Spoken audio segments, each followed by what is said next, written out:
What would happen if you placed the Super Sentai Red Ranger in an Isekai fantasy world?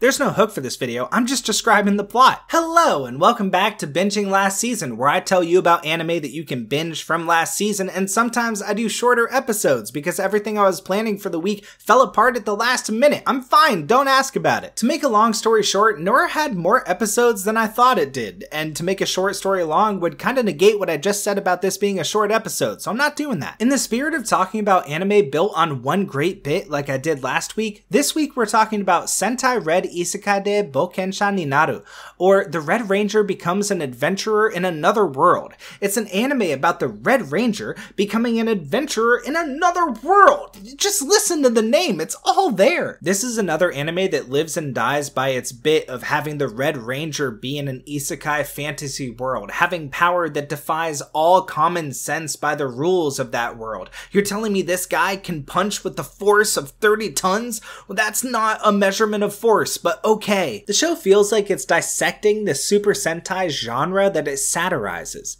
Say that 5 times fast. They jump between a parody of how annoying it would be to hang out with an actual character from a Super Sentai and how ridiculous and absurd their abilities are, to a scientific and logic-based approach to how those abilities might actually function, where this energy might actually come from, to, you know what? Screw it. There's nothing we can do. There are demons knocking at our door and we are too weak, and this guy clearly, I don't understand how it works, but it's somehow working. So you know what? I believe. Go Red Ranger. And you know what? Call me a sucker, but I fell for it. They absolutely hooked me with the comedy, with the satirizing of the genre, every other character around Red Ranger pointing out how ridiculous everything that has to do with him is, and the voiceover, the narrator, oh my God, the narrator. So picture this. It's like the dragon from High School Double D. Whenever Issei powers up and the dragon is in the background, his voice comes booming out. It says, Boosto! It's just a middle-aged Japanese man with a bunch of reverb in the post-production,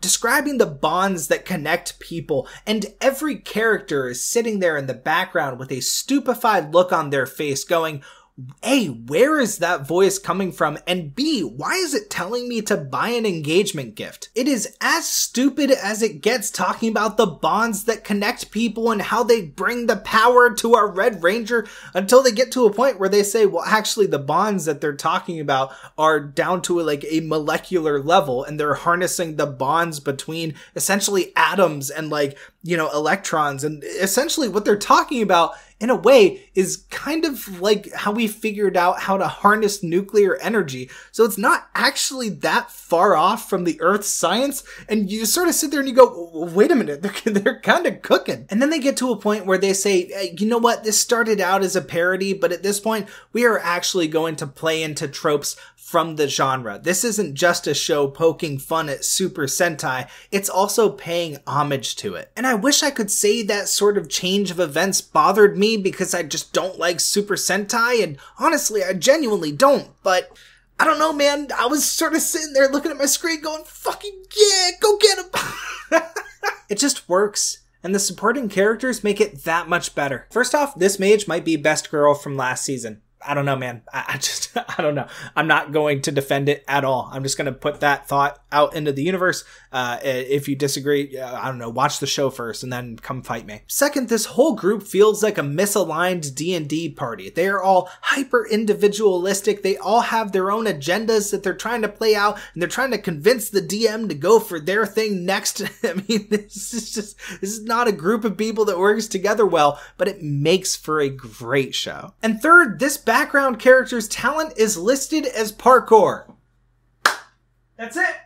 Comedy's peak, boys. We can all go home. All in all, I gave this show a 7 out of 10, which might surprise some of you with how much I've been talking positively about this show. The fact is, episodes 1 through like 9 or 10 were really great, and the last few, you know, I thought they could have done a few things differently. With the rating they had and some of the things they showed on screen, I thought they could have taken things a little bit further, not lean so much into the Super Sentai tropes, but I actually am looking forward to a season 2 of this show. I would like to see it. I'd like to see what direction they go in the future and how they approach some of the topics that they brought up in season 1. So fingers crossed they do actually get a follow-up season. And that's it for this week's episode of Binging Last Season. Next week is going to be Nura or the Isekai Rundown Part 2, depending on, I don't know which side of the bed I wake up on. See ya!